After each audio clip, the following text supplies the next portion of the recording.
Okay, today we are talking about wins and celebrating small wins. And I want to talk to you about why this is a really, really important step to mealtimes. So, the past 2 days, we have been talking about what we bring to the table, right? Um, we haven't really got into the actual feeding, right? Like the actual what we're actually serving and what we're actually doing. So, um, so we kind of set our stage, right? We set our stage for setting realistic expectations, letting go of our feeding agenda, and now I want to talk about celebrating small wins and why this is important.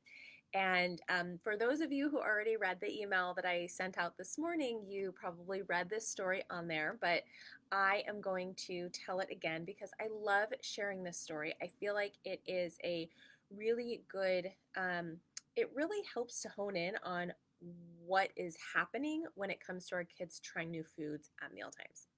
So, there's a feeding therapist. Her name is Marcia Dunn Klein, and she tells this story about a while ago. She went to Mexico and she was staying with a host family, and they were serving grasshopper.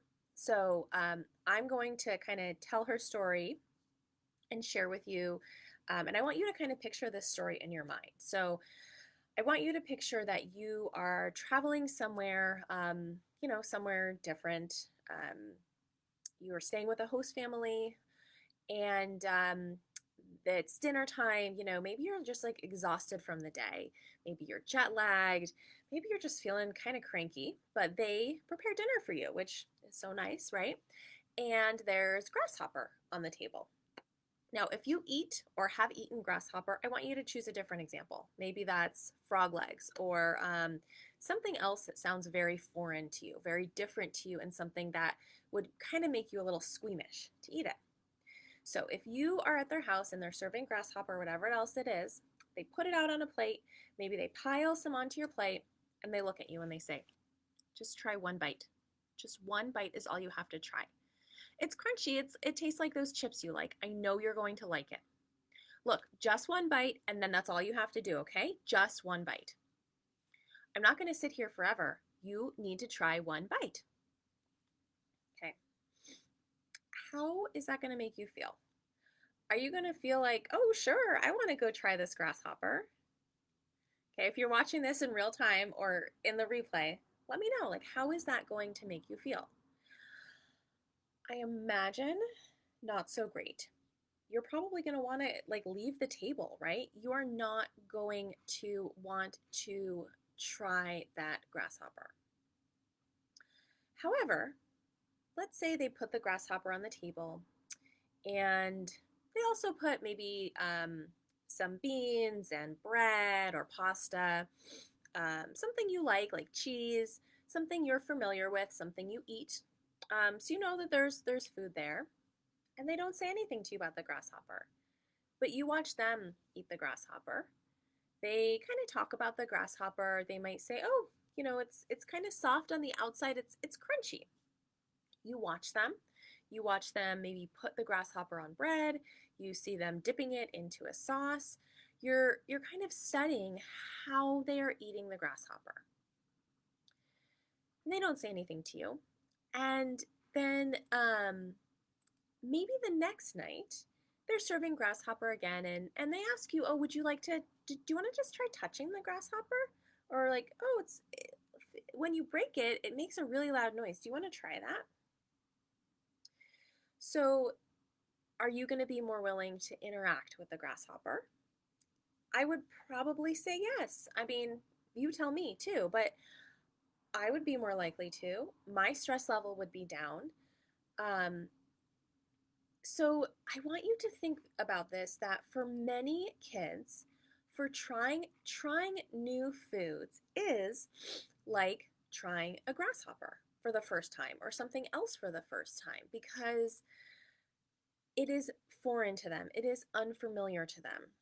And a key piece here is that for a child who is more selective or has very a limited variety of foods they eat, or maybe has some kind of sensory um, from a sensory perspective, they have some challenges where they're sensitive to certain senses. Um, it is going to be all that much harder because there is a visceral, like a fear, right? A fear associated with trying new foods. So that is why when we think about like the trying new foods piece, I want you to think about this story. And what I want you to think about, and this is like tying like our past few days together, is that we don't put pressure on our kids. We offer the foods and we encourage interaction or exploration of new foods while knowing that it will take time for them to try a new food. So, any type of exploration or interaction with a new food is one step to getting your child to try that food, and that is a win that you are going to celebrate. Now, I am not saying you need to, and I don't want you to do this to say, yay, you tried the new food. That's so exciting. Great job. That's not what I'm saying. But what I want you to think about in your mind is that you are moving closer to getting them to eat that food. Remember, I know I've said this in every video now, feeding is a marathon, it is not a sprint. And what we want to do is feel more confident and just feel good in the everyday versus we need to get to a specific end point.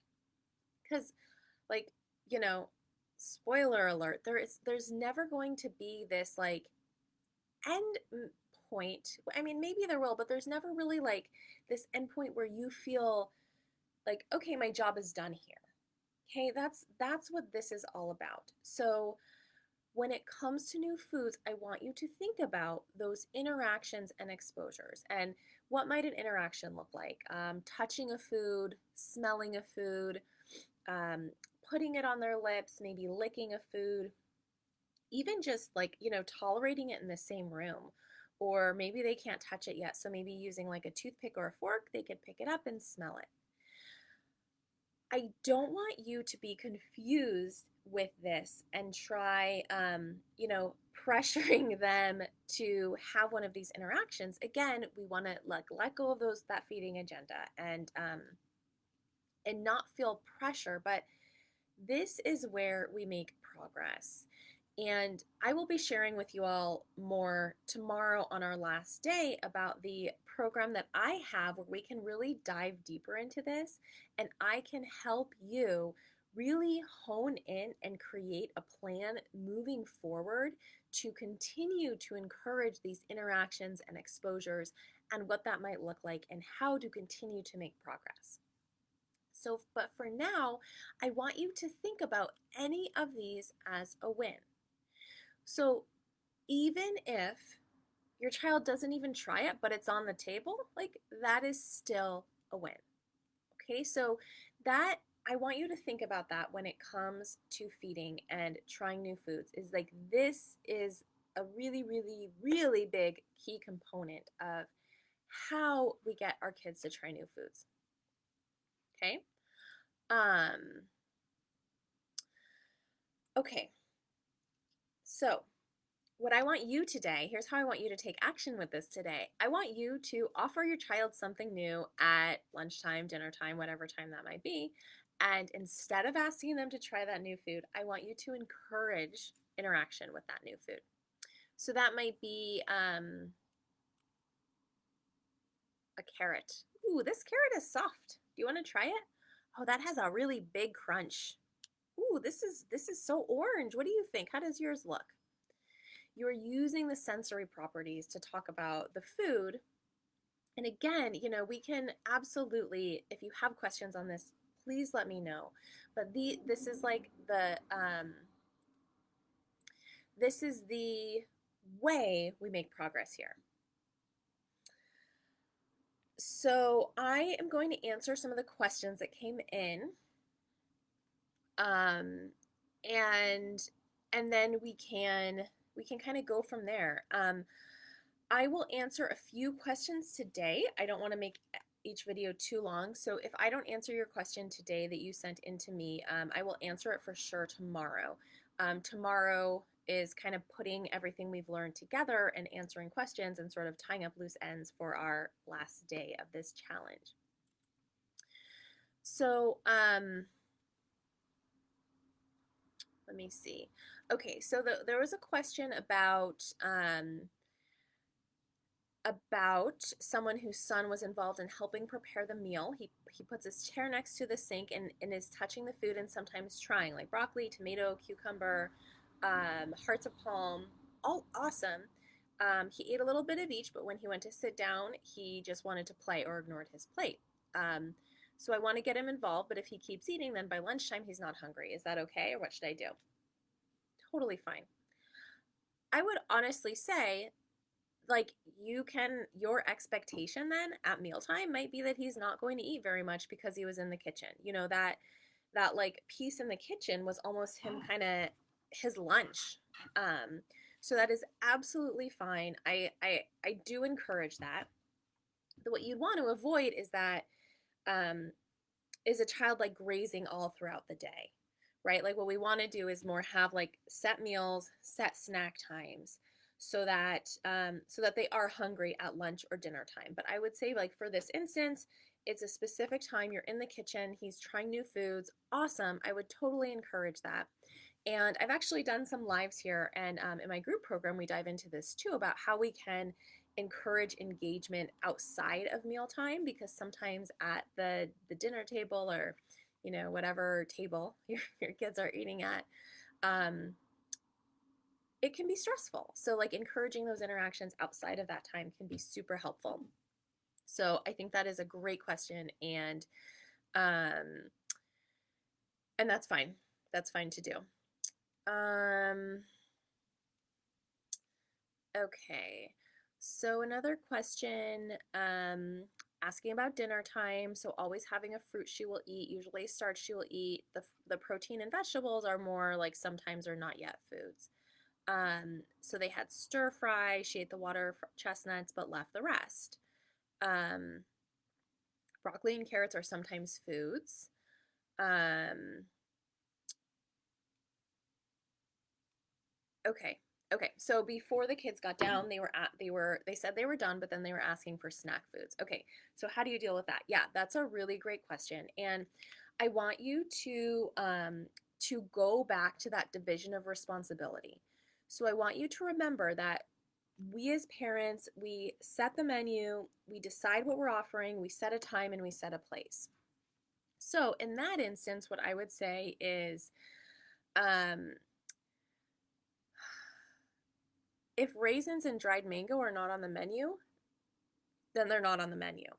If the fruit and the starch are the foods that she'll eat and are on the menu, I would say give her give her more fruit and starch. Like, that's okay to give more of what she is eating, because we want her to be able to fill up, right? We want her to regulate her hunger and satiety, and that's great. So she ate the rice and the grapes. So okay, great. So I would say, you know, when they're done, they're done. And not necessarily to give in to the raisins and dried mango, but you could put them on the menu for like a snack next time or the next day. Or if you do a bedtime snack after dinner, I get asked about the bedtime snack a lot. Sometimes I encourage families to set a bedtime snack after dinner to give your child one more opportunity to eat. So it's not necessarily a like free for all. I'm going to hold off on dinner so I can eat my bedtime snack. No, it can be whatever foods you want it to be. But yeah, you don't have to give in to the raisins and dried mango if they're not on the menu. I use that term so often, like what's on the menu. And in my program that I do, we really dive into this, and I help families kind of come up with a plan of what to do, how to do, and what that looks like. So I would say, like in this example, like she ate the water chestnuts, like that's awesome. Um, Let me know if that makes sense, kind of how we set that division of responsibility piece. Elena says, thank you for what you shared. Remembering perspective taking, trying to understand the child's point of view is helpful. I like the idea of any interaction with food as a win. Yeah, it is a win. And again, we are working on mindset stuff here, right? Like, this is like how we come to the table is so important and what we focus on. And again, I want to continue to help you guys just feel so great in what you're doing with feeding. Jessica asks, do you recommend bedtime snacks always being safe foods? Yeah, that's a good question. I would say you want to have at least one food in there being a safe food, um, so that your child can eat more of, have that opportunity to eat. You could put one new food in there if you want. I find sometimes we're just so a lot of families are very focused on dinner. Like I know that I would say the majority of the questions that I get are at dinner time, my child won't eat. Dinner time's really hard. They throw tantrums. They won't try new food. So that's why it's almost like let's take dinner time out of it. Let's think about breakfast and lunch and snacks and other times. So for bedtime snack, like I think it could be a fun way to put one new food on there maybe, and then also putting on one food that you know that they like. Again, they don't get to dictate and say like I want cookies, I want, and that's sweets is a topic for another time, which I've talked about in the past. But you are setting the menu. So maybe that's string cheese is their safe food and you offer something else. Or maybe it's cheese and crackers and those are both safe foods. So um, you get to decide, but I would recommend that there's at least one safe food on there, okay? At least one so that they can fill up and go to bed. Um, Let me know if that makes sense. Um, let's see. Oh, this other question came in about spitting food out. Um, Sometimes he puts something in his mouth and chews it and spits it out. Okay, that is a really good question because that can be totally normal. Like, especially for younger ones. I don't know how old he is, but especially for younger ones as they're learning to eat. So I want you to remember that kids are still learning to eat up until they're like 3 years old. They're learning how to manage food in their mouth, they're learning how to swallow, they're just like learning everything. Um, so it's totally normal for them to chew food and spit it out. What I would do is not really have a reaction to it. If they're a little bit older and you can have a conversation, you can ask them about it and ask them maybe why they're doing it or something like that. But I would try not to have a reaction. And I think there's a difference between spitting it out because they like don't like it or can't figure out how to maneuver it in their mouth versus like spitting it out to like bother you, right? So I think that's one thing to keep in mind. But spitting food out can be a very, very normal part of the process. And again, that's a win, right? Because that's getting them closer to a new food. So, I'm going to kind of reframe this question of spitting food out. It's a win. The other thing you could do is maybe have like a little, if this is happening a lot, maybe have a bowl next to them and teach him, spitting food out in here. This is where we spit food out. If he's younger, um, just take it away. Don't have a reaction. Um, so I don't necessarily think it's a bad thing. When you might want to have kind of setting more limits around that is if it's like purposely spitting food, kind of like purposely throwing food, like stating your expectation, food stays in our mouth. But again, that spitting can be very, very normal part of the process. Okay. Um, I think I am going to stop there. I know that more questions have come in. I'm trying to keep these to about 20 minutes so that, it doesn't take up too much time on your day. But I am going to answer all of the rest of the questions tomorrow that came in. I know there was a couple more. So I will answer those in tomorrow's live. So, okay, we went over a lot today. But the things that I want you to remember are, well, for today, like those small wins are what's important. Like those interactions and exposures, those are important. So that's what I want you to keep focusing on. And again, if you have questions, like let's dive deeper. I'm going to share more tomorrow about the group program that I offer and how I can just continue to give you support when it comes to feeding. And if you are just starting to feel good and feel like, oh my gosh, this makes a lot of sense, I'm on the right path, I highly recommend we have a conversation so we can just like keep going and keep that momentum going. So let's end today. Um, keep the questions coming in. Please keep them coming in so we can talk about them tomorrow.